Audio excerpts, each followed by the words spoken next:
A colleague and a very good friend of mine.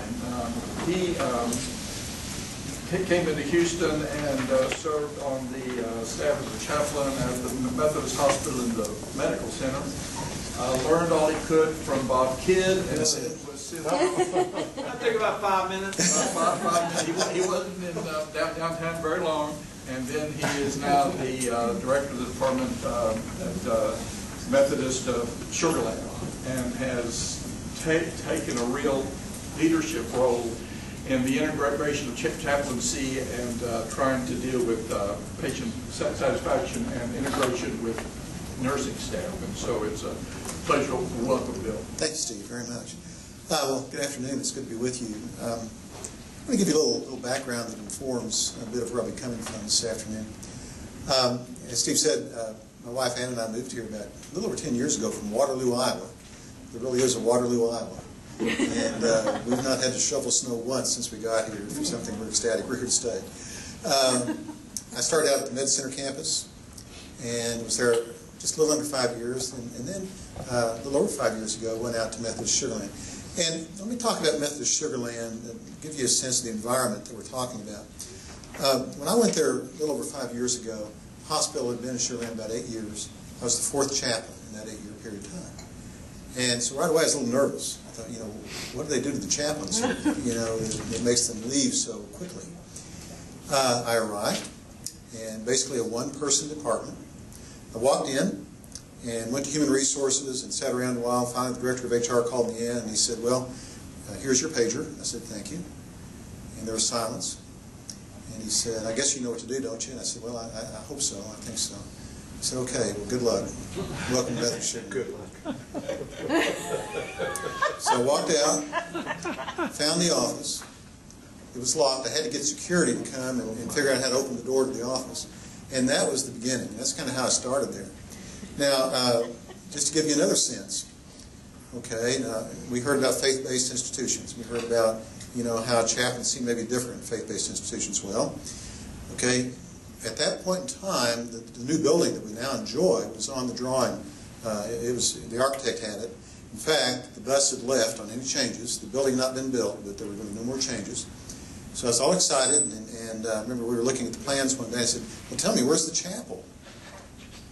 And Al said, what? Chapel? Oh, nobody thought of that. Okay. So, no chapel. And we, finally what we did, we took a waiting room down the hall from our present office space and converted it into a chapel. That's our Sweetwater Chapel. And then we took what was supposed to be a conference room over in the main pavilion, and we made that a chapel. So, we kind of worked with what we had and kind of retrofitted some things and, scratched out this and added that, and so we're in business. Okay. And that was a little over 5 years ago. We were a 51-bed hospital at that time with about 500 employees. Today we're a 248-bed hospital. We're 1,400 employees. I have the honor, really, of directing a great department. We have 8 employees in our department, 4 of us full-time, 4 PRN, but don't let the PRN thing fool you. Those folks are there every day, and they add a tremendous amount of value and presence to the work that we do. And then we have around 60, and this number fluctuates, but right now we have about 60 volunteers who work out of our department, spiritual care volunteers. And Craig Butler, who's our senior staff chaplain, spends intentionally about half of his time with those volunteers because we want to make sure they're delivering the right message, they're doing the right things, they're trained in the right way, and that they're representing us in the way that we intend for them to represent us. And so, so there's a lot of thought and a lot of process that goes into all this. Now, a couple of other just basic philosophical things. Bob Kidd's heard me say this so many times. I'm sorry, Bob, you're here again. Back in 1990, I just graduated from CPE, and this was in Milwaukee, and I was interviewing for chaplaincy positions. And the director of spiritual care, what's now Trinity Medical Center in Moline, Illinois, called me and he says, Bill, I'm doing some pre-screening telephone calls to kind of narrow down who I want to invite in for a face-to-face interview. I said, okay, well, I'm all yours. Let's talk. I don't remember any of the questions he asked except one. And the one question I remember that he asked was this. He said, Bill, if you think of the hospital as your church, who's your primary congregation, the patients or the staff? And so I scratched my head and I said, well, I don't know. So I did some quick thinking and I thought, well, his name is Joe. I said, Joe, I'm going to have to tell you, I'm going to say staff. And he said, why?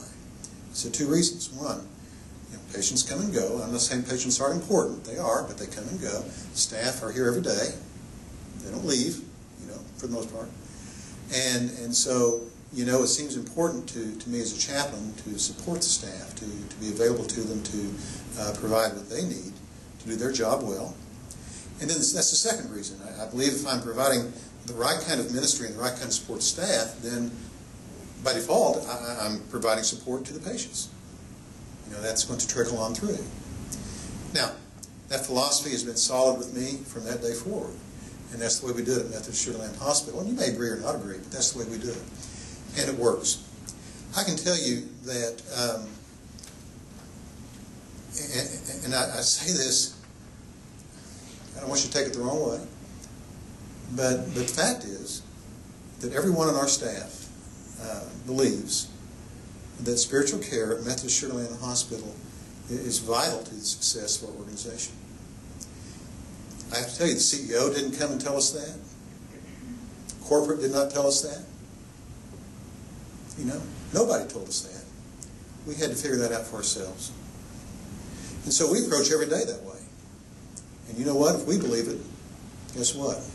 The hospital believes it. And so, we're involved at a strategic thinking level at the hospital. This is in 5 years. Remember, 5 years ago, chapel? What are you talking about? Oh, you're another chaplain. We've already had 3, in 8 years or 4. Here comes another one. So, and how you think and how you frame your work is going to go a long way toward how other people perceive it. Okay. The other thing that Bob Kidd has heard me say so many times, again, I'm sorry, but I'm going to say it one more time for you, Bob, and for the rest of you. And this is pretty basic stuff for us.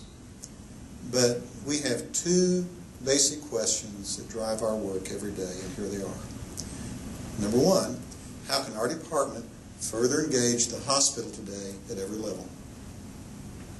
And believe me, as a group, we stay up nights dreaming up ways to do that. We have retreats where we go off and that's all we talk about. How can our department further engage the hospital today at every level? The second question, like unto it, is how can our department further engage the Fort Bend community today? Now, I have to tell you, in the past few years, we've really worked hard on the first question and not as hard on the second question, although this year the second question has become a focus for us. And that's not the purpose of our talk today, so I won't get into that. But maybe at another time I'll tell you what we're doing to engage the community.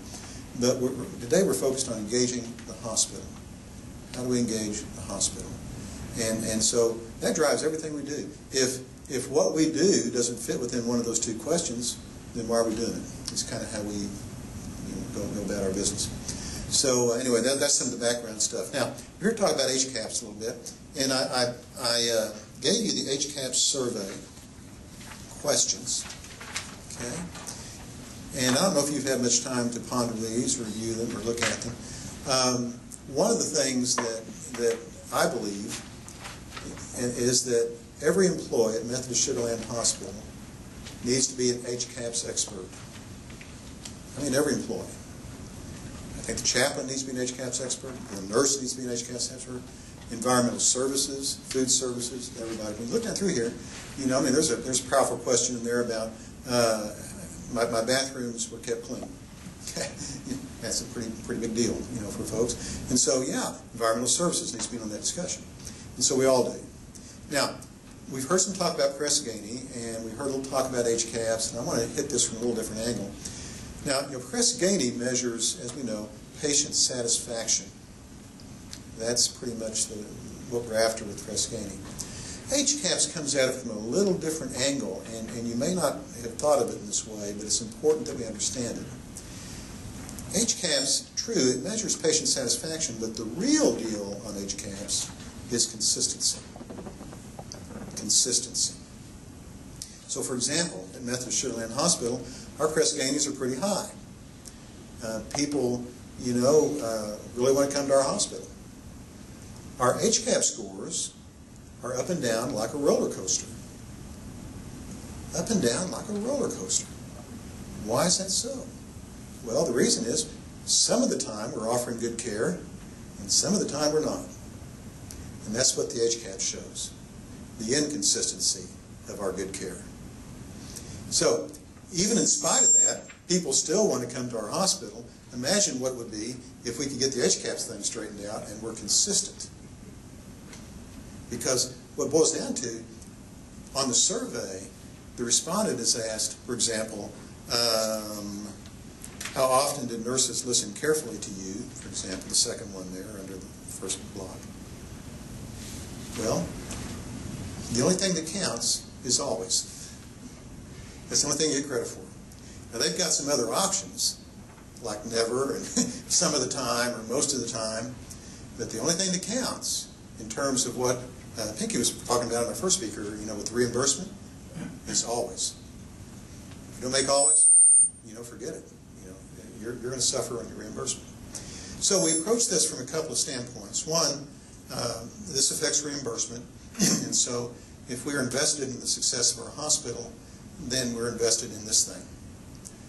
But the other way to look at it, and this I think from our standpoint especially, folks, everything that's on here is the right thing to do. Isn't it? I mean, it's just the right thing to do. When I check into the hospital as a patient, I want every one of these things always in terms of my care. And so, consequently, then, when we're caring for folks who come to our hospital who are trusting us, who are saying, look, I'm placing myself, I don't even know you, I've just met you, and I'm trusting you to take care of me, to give me the very best service possible, then I want it to be always. I want the consistency to be there. It's the right thing to do. So, now, what does all this have to do with spiritual care? Well, as I mentioned, we stay up nights at our place trying to think up ways to engage the hospital. And so we got to looking at the HCAHPS survey. And you look at that thing, and most of it has to do with communication. It has to do with communication. And then a good large part of the communication piece has to do with listening. Okay, question for you. Who in your hospital has been clinically trained to be the best listeners the hospital has? The chaplains. Yeah. So it seems to me we have something to bring to the table on this. We have something to bring to the table. I mean, we can help our hospital succeed. I heard about revenue producing earlier. True, we're not revenue producing. I tell you what I tell my CEO every week, well, almost every week. He'd get tired if I told him every week. We may not be revenue producing, but I tell you what, we're revenue protecting. We are revenue protecting. When we're doing our job right, when we're taking care of those patients right, when we're taking care of the staff right, when we're doing our job right, then we're staving off lawsuits, and all of that. I mean, when we're doing the job right and we're doing our best to make sure that our hospital succeeds, then, that's going to increase market share. That's going to increase your job security. I mean, all that stuff comes into play. And so, as chaplains, I think we've probably been hiding in the chapel too long, if I may say that. Okay? And dust us off and someone dies, and we'll go pray, and then, okay, get out of here, go back to chapel. We can't allow ourselves to be viewed that way, and we don't need to view ourselves that way. We need to start thinking in terms of the value we bring to the organization. And I don't mean beating people over the head with it. I just mean living it, like Linda was doing. She wasn't. You don't come in with a marching band. You just do it. I mean, and so we can all do that, and whatever our setting may be, and whatever environment we may find ourselves in. You might say, well, our circle of influence isn't that way. That's not the way our hospital is wired. Start where you're at. You're saying 2 people. And look what 2 people have done. I mean, that's amazing. That's wonderful. And we can all affect our environment in some way. We can cultivate our environment. You want to have a garden? Yeah. You don't just throw a seed on the ground and forget about it. You get the soil ready. You work with the soil. And then when the soil's ready, you plant the seed. And then you make sure it has the right amount of moisture. And you check on it daily because you're interested, you're invested in that plan. And if a weed gets close, watch out, you pull it out. Have we fired volunteers at Methodist Sugarland Hospital? You bet we have. Because they just said, we're not going to do it that way. Well, okay. There's another hospital down the road maybe that will work for you, but that doesn't fit the model that we're trying to portray here in terms of what spiritual care is. No hard feelings. If you're cultivating that environment, you got to pay attention to it, take it seriously, and gently let it grow over time. But it starts with us. It has to start with us. Okay, one of the things we did last year, and we've tried to find ways to engage staff in conversation around the things that are important to us in the Methodist system. For example, one of our values is compassion. So about 3 years ago, we did a full court press on engaging staff in conversation around compassion, raising awareness. How do we do it? How do we offer compassion to our patients, to each other, to ourselves when we have compassion fatigue? I mean, we unpacked it every way we could think of. Last year, we thought, okay, how can we impact press gaining in a positive way? And we began to look at, okay, how can we help our staff be more present with patients? How can we give them tools to help them be more present, to really be there when you're there? And that thing, it was a little slow getting started. But man, when it took off. It got traction in a big way. And we probably trained over 400 of our staff in the areas of presence. And what happened was we were trying the classroom model, inviting people to come. And then once people really figured out, wow, this can really impact things, they started inviting us to department meetings. We did some different variations on the theme. And the telephone schedulers, and I didn't even know where they existed in our hospital. They were back in a back room on the 5th floor of the medical office building. I didn't even know what was back behind that door. It's a whole group of people who work on the telephone all day. Schedulers and insurance verifiers and all kinds of people like that. And they called and said, you know what, our scores are lousy. Can you help us be present on the telephone? And I thought, well, there was an interesting challenge. And so we took it on, and yeah, we developed a whole course around how to be present on the telephone. And they loved it. And we carried that up there, and we had about probably 10 classes with their staff around presence on the telephone of all things. Well, the CEO liked that so much, he came back to us this year. And see, normally I'm going to the CEO saying, I've got this idea, and scratch his head and say, well, okay. And now he's coming to us. And he said, that presence thing was so cool. He said, can you give us a next generation on that? Where would you go next with this idea of presence? And so we pulled the staff together. And by the way, one of the things you're doing, Glenda, that I just love, is you partner with different groups in the hospital. And let me just quickly throw that in. You got to partner. We got to get out of this chapel silo. And you got to partner. And so we partner with HR, we partner with OD, we partner with nursing, we partner with anybody who stands still long enough to partner with. Seriously. And so, I've kind of nurtured and developed a core group of people that I trust. So I called them up and we got together and sat down in a room and I said, here's what Chris has asked for, what do you think? So we started throwing ideas and brainstorming. And what I'm going to share with you today is that next generation thing of presence. And we began to look at how do you tie this into HCAHPS? And how can we provide some tools that will help raise the water level of our entire hospital? One of the things that we believe seriously at our hospital is that if I help you succeed, guess what? I'm going to succeed. And so we're constantly thinking, how can we help those around us succeed? Again, pretty basic, simple stuff, but boy, does it work. And so what we've come up with is how to engage our patients with empathetic presence. And so in a minute, I'll just kind of give you a brief glimpse of what we're doing with that, if it's helpful for you to carry back. I'm really not doing this to increase your empathetic presence, but to show you what we're doing to help nursing staff and others throughout the hospital do this. There we go. In the class that we offer staff, here's what we do. We identify barriers to empathetic presence.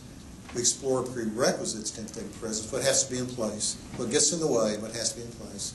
And then we give them a couple of practical tools that support the whole idea of empathetic presence.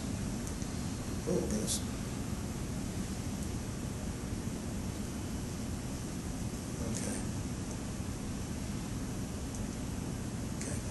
Now, the HCAHPS survey that you have in front of you has discharged patients 18 questions about the recent hospital stay: communication, responsiveness, cleanliness, pain management, communication, discharge information, overall rating of the hospital, they recommend. Again, communication is a really big piece of that, and that's why we're involved. How we communicate is important. Helping patients feel as though they've been listened to and heard is important. Every patient, every time, that's consistency is important. As we said, our reimbursement is tied to our performance. But as we said also, even more important, it's the right thing to do. And one way we do this is through empathetic presence. So, one of my colleagues in HR and I sat down when we were working on the original presence piece, and I went back into that presentation and pulled this out just to give you an idea of how we how we can engage staff. You know, you get up and you talk about this stuff, it probably doesn't go anywhere. If you can figure out a way to hit them where they live, then we start to get it.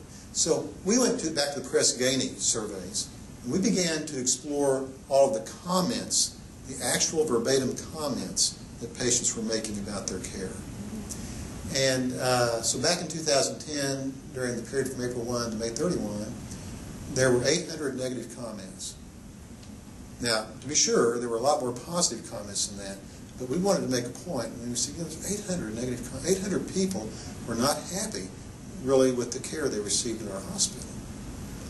And, you know, I asked them, do you think we're a good hospital? Yeah, we think we're a good hospital. Well, what are we doing with 800 negative comments?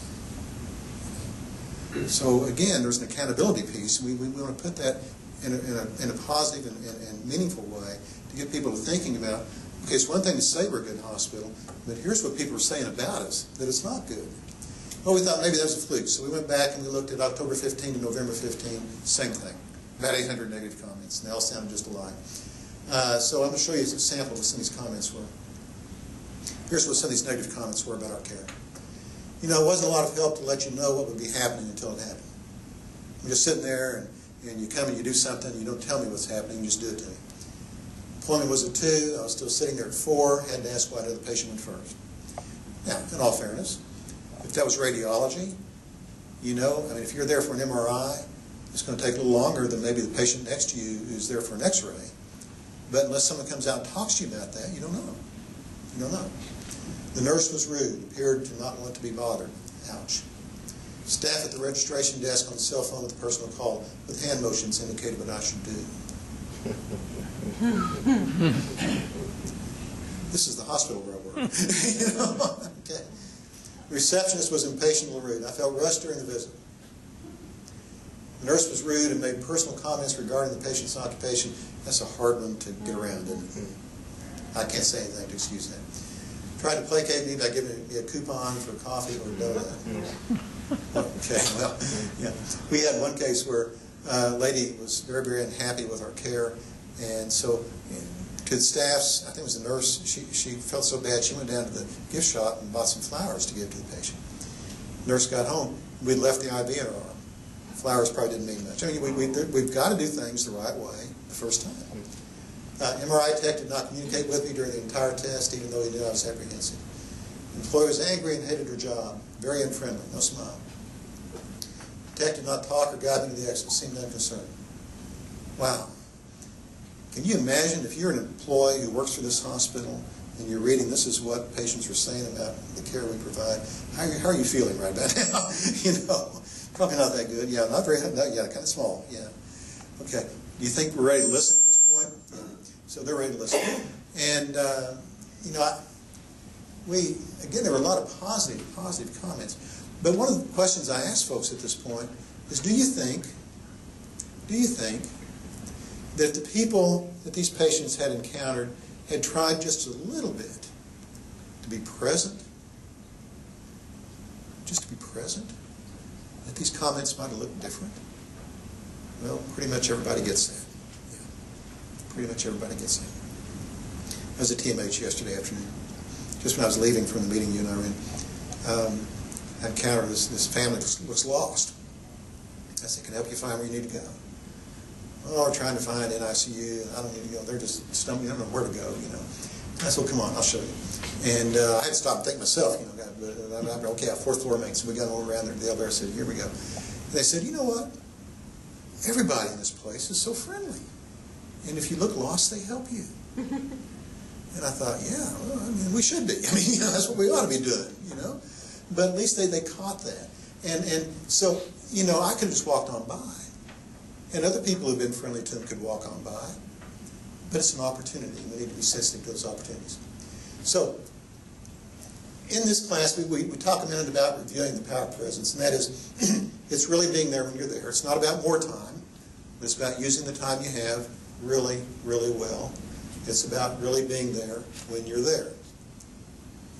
And then we talk a little bit about presence and empathy. They go hand in hand. We want to look at ways we can get in touch with our empathy to help us be more present to our patients. How can we as a human being connect with you as a human being? I think, was it Erie Chapman or someone we heard the other day, Bob, that talked about the God in me greets the God in you. And we need to think in those terms. The love in me meets the love in you. Not, okay, you're the gallbladder in 413 and, I'm a professional and, here we come. But we got to find another way to begin to relate. We want to look at ways to help us get in touch, help us be present. Sympathy and empathy are different things. Empathy is really the ability to imagine yourself in that other's place and understand their feelings, desires, ideas, and actions. So, in the class, and I'm not going to ask you to do this, but we asked them to actually sit down and we put them in two groups, and we asked one group to make a list of prerequisites, what has to be in place for this to happen, and another group to make a list of barriers, what gets in the way of empathetic presence. And the list usually looks something like this. Prerequisites mean you got to go in with your mind open, you've got to be real, authentic, and genuine, be willing to connect, listen for feelings, be aware, be intuitive, cultivate compassion, suspend judgment, respect self and others, listen and speak from the heart. It sounds a little bit like what we've been trying to do, doesn't it? But you see, this is the gift that we can bring to other disciplines in our hospital. It's the gift we can bring. I'm finding that nursing staff really does want to relate to their patients in this way. Others in the hospital really do want to. But, where we were trained to do this, they weren't. We can help. Barriers. Well, we give advice. Well, you think that's bad, let me tell you what happened to me, the old one-upping thing. Or we come in an educating mode, or a consoling mode, or a storytelling mode, cheerleader, to be better, and on down, sympathizing, interrogating, explaining, correcting. All those things get in the way of really being present. And if we work down this list, it's not going to help us with our HCAHPS scores very much at all. If we can help our staff understand what this business is about, we'll begin to impact the HCAHPS scores in a positive way. What I tell our staff all the time in the hospital is, you know what? It's not about focusing on the numbers. Oh, we got to drive the numbers up. We got to drive the numbers up. Oh, these numbers. Oh, the numbers went down. Oh my goodness. We worry and fret. So, we got to look at that. But here's where we focus. This is what we got to work on. And if we do that, the numbers will follow. The numbers will be there. You'll be amazed. It's like the little boy trying to catch the butterfly, and he chases the butterfly, and the butterfly keeps darting around, and finally he just gives up and sits down. Wouldn't you know it, the butterfly comes and sits on his shoulder. And so as we approach our whole business of patients' perception of our care in that way, don't worry about the numbers. Worry about the way we treat people. The numbers will follow. So in the class we go through, we talk about all the barriers and what they look like and how they play out. And and everybody has probably done this, and everyone's had it done to them, and they know, just how it feels when it's done to them. They get that. But remember, it's not about us. It's about the patient, what they're experiencing, what they're feeling. And so, then we go through a little exercise to help our staff get in touch with the feeling side of who they are. And so we dug up some pictures. And so we go through and we ask folks to just look at the picture. And what do you think those two people are feeling? What are you feeling? Let's just play with that a minute. What do you think these two people are feeling here? Yes. Girlfriend? I'm sorry? Boyfriend, Boyfriend, girlfriend, sir? At least some connection, they're holding hands. Yeah, some holding hands, there's some connection. What else? Looks like he's reaching out to her, and maybe she's Kind of pulling back just a pulling little. away a little bit. Yeah, maybe so. Yeah, that's pretty perceptive. Because he's kind of. Yeah, and she's kind of closed in. forward. Yeah, yeah. Kind of looks like they may have had some bad news. Maybe some bad news. Okay. What does the picture do to you? Any feeling that comes up in you in looking at the picture? Assurance. Assurance? Okay. Why is that? I believe this is that connection. Okay, because of the connection. Okay. Yeah. All right, let's look at this more. What does she feel? Really bad news. Really bad Grief. news, anguish, grief, Something terrible. something terrible. And the dog tags, Tells you. I'm saying dead soldier. Dead soldier, more than likely. Yeah, I mean, that's a probably a pretty good assessment. Yeah. Looking at this, how do you feel? Sad. Sad. Yeah. Lost. Yeah. Inadequate to deal with where she is. Yeah, inadequate to deal with where she is. Yeah, we feel our own inadequacies, don't we? That's right, Greg. Okay. What's the little girl feeling? Joy. Joy. Joy. I don't know. She could be afraid of that. Could be afraid of that thing. That may not be a happy. Okay. Looks like the light. Okay. Looks- How do you feel looking at that? Excited. It's a cute picture. Joyful. It's a cute picture, John. Yeah, joyful. Joy. Happy. Joy and happy. Okay. All right. Oh, Proud. Lord. Oh boy. Yeah. I've seen that one. Oh, this is death of father. Oh, Goodness. Yeah. That's a dark picture. Yeah. Okay. He's becoming the standard bearer for his family. Yeah. Yeah. He's been just conflict. And sad and proud. Yeah. Sad and proud. How do you feel looking at that? I don't know why. I mean, I've looked at this picture a lot. Looking at it just now, I almost feel tears coming. yeah, Yeah. yeah. And the fact that he's getting the flag Yeah. should mean that he's the sole survivor. He's the next of kin. Yeah. There's not a mom, there's not somebody else. Yes, yeah. Mm. That's a good point, Greg. Very perceptive. Didn't think of Good that. chaplain skills going on here. Yeah, that makes I'm seriously. an Army chaplain. You know, I've seen okay. the flag You've seen it. in a Yes, sir. lot. So you know what that means. It means the next of kin. Yes, sir. That's right. Okay. Okay. Well, you get the idea. You see, there's ways we can help our staff get in touch with that part of who they are that understands this stuff. And if we can help them with that, then it's easier to translate that when they walk into the room, you know, to see what's going on with the patient and the family, and to read it. You know, we were talking about the press scanning earlier. I think Lindy mentioned it about the emotional needs being met. I've always believed that emotions are the window to the soul. They're a window to the soul. And we as chaplains and really as healthcare providers, we come into a room, you know, there doesn't have to be much said at all. I mean, we can tune in to the story and the message through the emotions that we can read and that we see that are present. Oh, I like this one. Yeah. I like this one. What do you think that little baby's feeling? Absolutely secure. Protected. Sorry. Absolutely secure. Absolutely secure. Yeah, absolutely. Yeah. Loved. What's the dad feeling? Grateful. Yeah, you're right. Yeah, yeah. Flesh of my flesh, bone of my bone, firstborn child. Absolutely, sir. Very good. Thank you. Thank you. Yeah. Now, you see what we're doing? We're taking everyday, ordinary life events and framing them in a way that will help our staff get in touch with that human part. I mean, they're excellent clinicians already. They wouldn't be working there more than likely.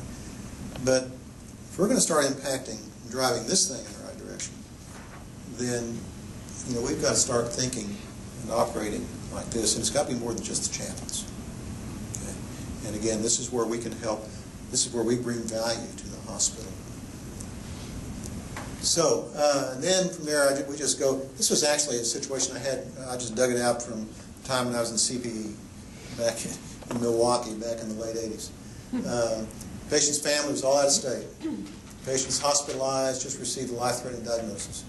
Patient thought he was coming in for routine test. The diagnosis is given in clinical terms with a 50-50 chance of survival. The patient is asked any questions, the doctor quickly leaves. And I'm standing over there going, and the patients look like deer in the headlights, Yeah.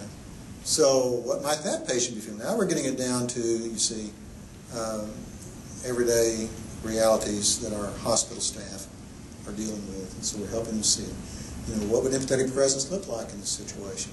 What might an empathetic nurse say? And what would be the results of empathetic presence in this situation? And we get them thinking in these kinds of terms. These kinds of terms. This stuff can make such a difference. I have a colleague at Methodist Sugar Land, and a little over a year ago, it was in the holidays, she was actually at her department Christmas party.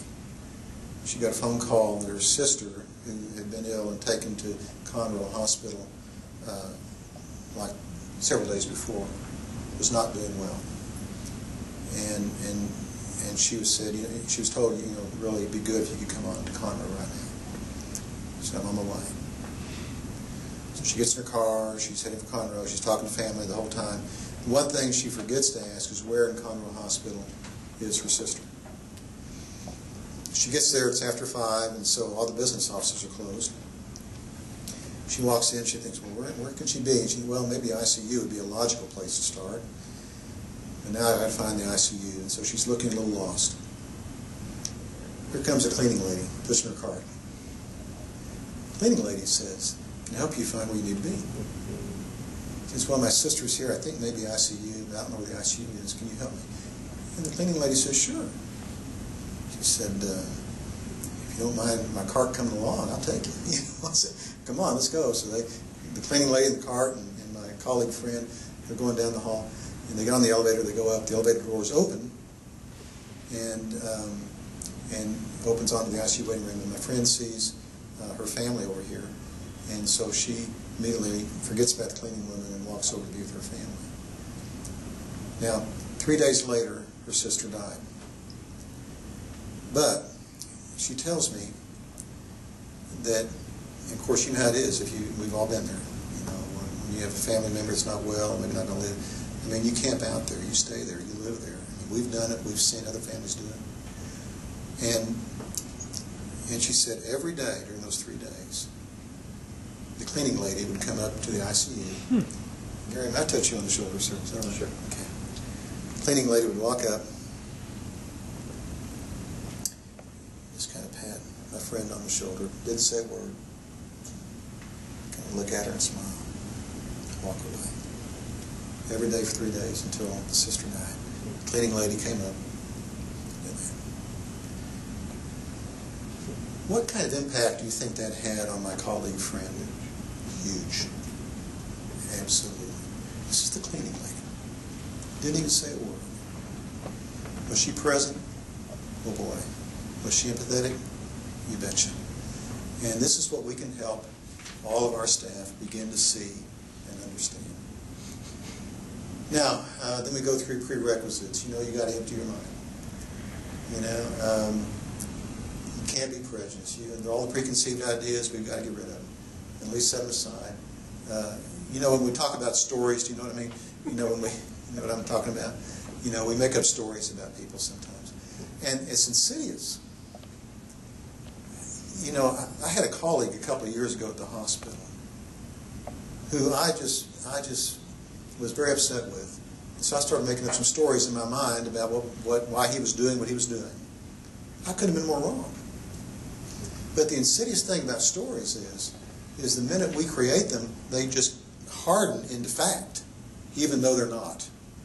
But we act like they are. And so we have to find a better way of relating and thinking and acting and get rid of the stories. We have to be willing to connect. Of course, we understand about listening for feelings and needs, and this is, again, where we can help our staff in the hospital. We're intuitive. We know all about this stuff. And again, we can help others. Passion. Oftentimes, we get into a situation where what a patient or family member is expressing or dealing with, or what they might have going on, it contradicts completely our own beliefs. Again, as chaplains, we kind of understand what to do with that, but sometimes other staff don't quite have that worked out. Again, this is an area where we can help. We can help. Okay, I gave you the listening self-evaluation, again, just as a tool. Actually, I found it on the internet. And when I'm working with staff, I just ask them to fill it out. And then we talk about it. It's just that simple. Sometimes the simplest things can be the most profound. But there's a lot of good stuff here. If you can help your staff, just kind of work down through this and talk about it. And they say, oh, my score's not very good here, Well, then let's talk about, why that is, and what can you do different, and what would that look like, and what would that feel like, and what kind of impact would that have on our patients. The two tools that we suggest are careful use of questions and reflective listening. Of course, you guys, I'm not going to preach to the choir, you know all about that. But, again, sometimes our staff around the hospital do not know that. Open-ended questions we talk about. Of course, reflective listening. All of this is a piece of what we can do. And then we get a little exercise where we ask them to pair up, and someone talks, someone uses reflective listening, and we talk about how that felt. So, by way of review, empathy is respectful understanding what others are experiencing. Empathy requires listening with our whole being. Often, instead of offering empathy, we tend to give advice or reassurance or explain our own position, our own feeling. But empathy, on the other hand, requires us to focus full attention on the other person's message. We give to others the time and space they need to express themselves fully and to feel understood. And guess what? If you feel understood, then question 2, you feel listened carefully to by your nurse or whoever else it may be, or the doctor. Okay. They'll get it. Empathy with others occurs only when we have successfully shared all preconceived ideas and judgments, and the use of healing questions and reflective listening is often helpful. So I kind of like quotes, and here's one that I stumbled across. The capacity to give one's attention to a sufferer is a very rare and difficult thing. It's almost a miracle. In fact, it is a miracle. And we can help miracles occur in our hospitals and our various places of work daily. And so, you see, as chaplains, we bring a tremendous value to the places we've been called to serve. The value we bring is in helping others begin to grow into this stuff.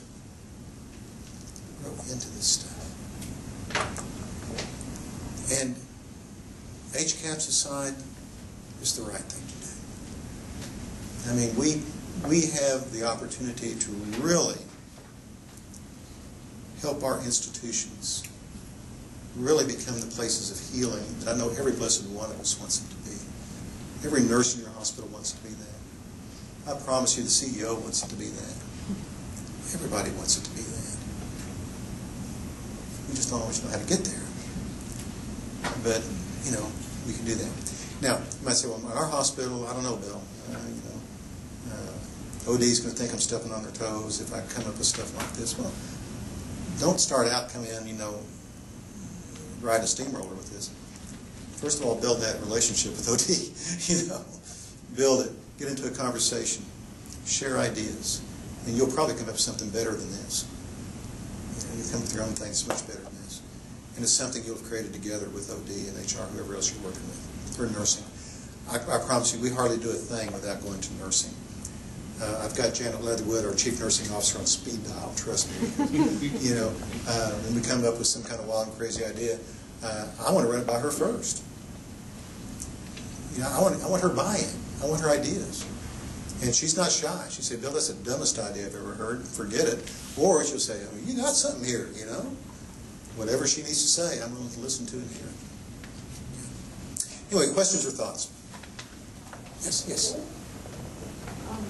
Years ago, when I attempted to do something vaguely similar to all this, one of the things that brought me to a screeching halt midway through my process was that the staff that I was working with, which included everybody from the physician down to the cleaning lady, in a group of maybe the size of this room, could not name feelings. Yeah. You know, they could come up with sad and angry or something like that, and my cheat list had about 300 feeling words on here. Yeah. And so I couldn't proceed any further Till you got until there. I stepped back and figured out how to teach feeling names to folks. Yeah. And Yeah, that's, honestly, that's why we got into the picture thing, was to try to help with that. Because we ran into a little trouble with that initially, but what we do when we run into a little block like that is we just regroup and scratch our heads and say, okay, you know, how can we help with this? You know, what can we do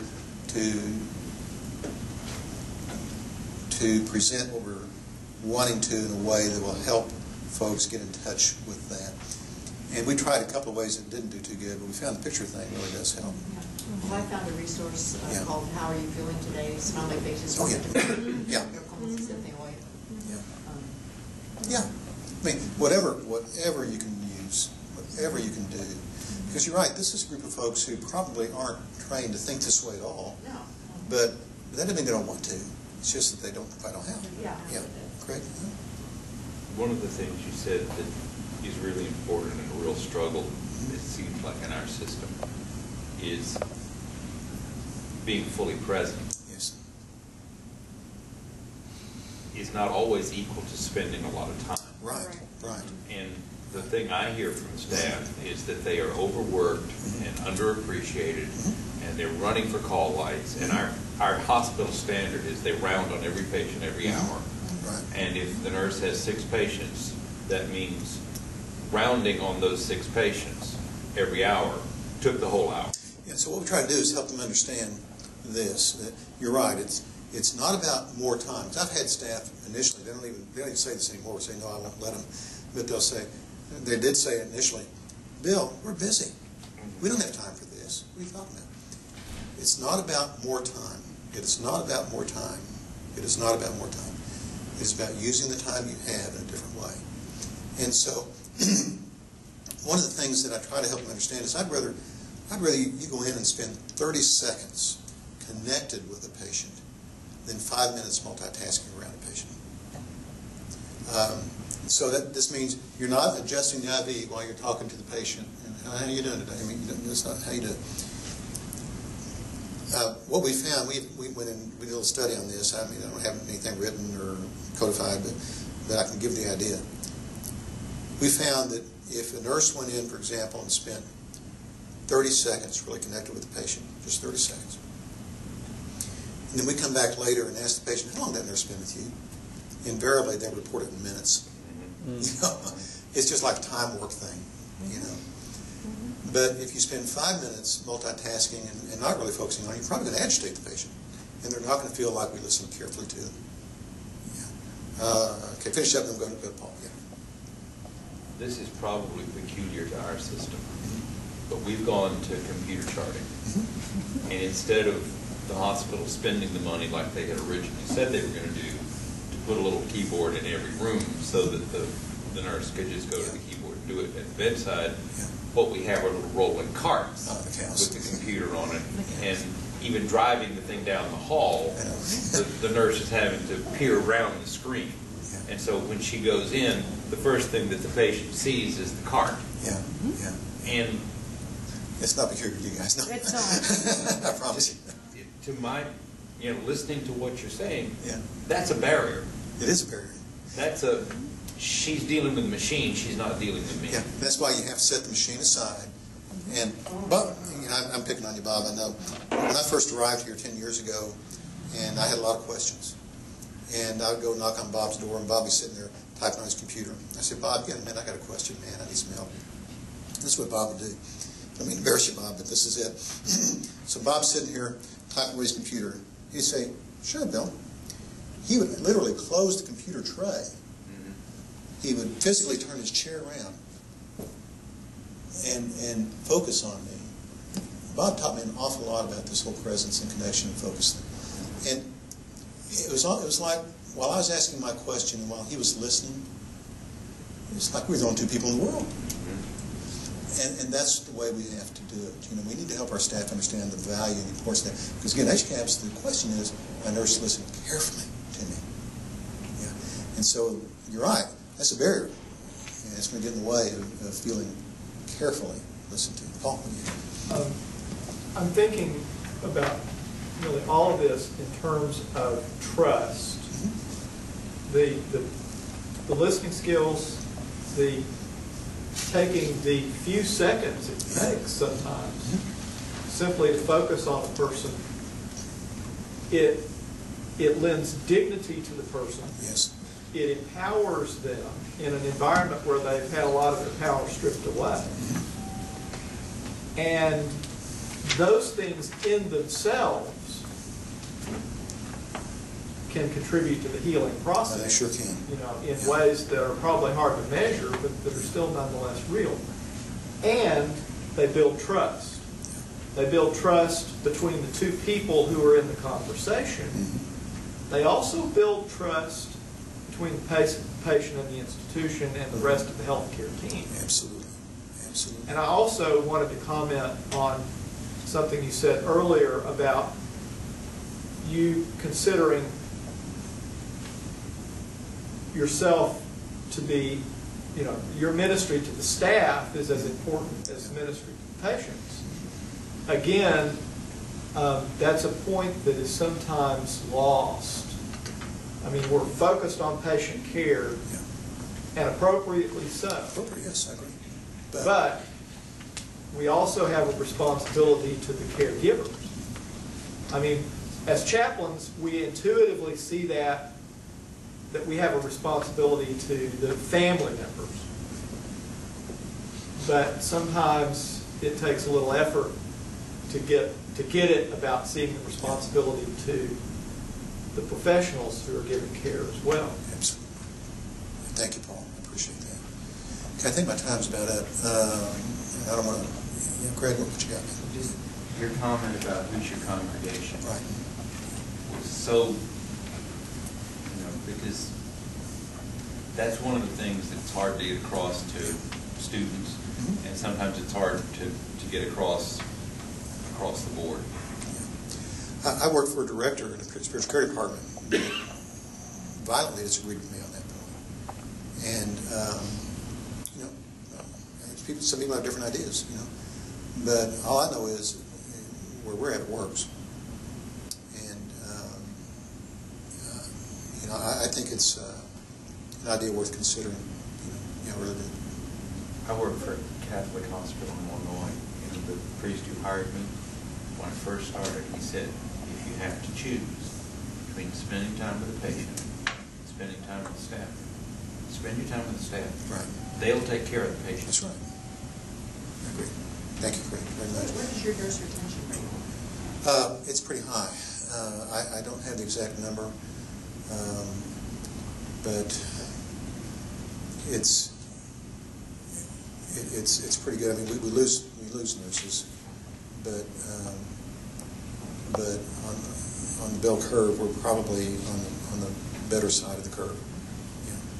Thank you. Thank you.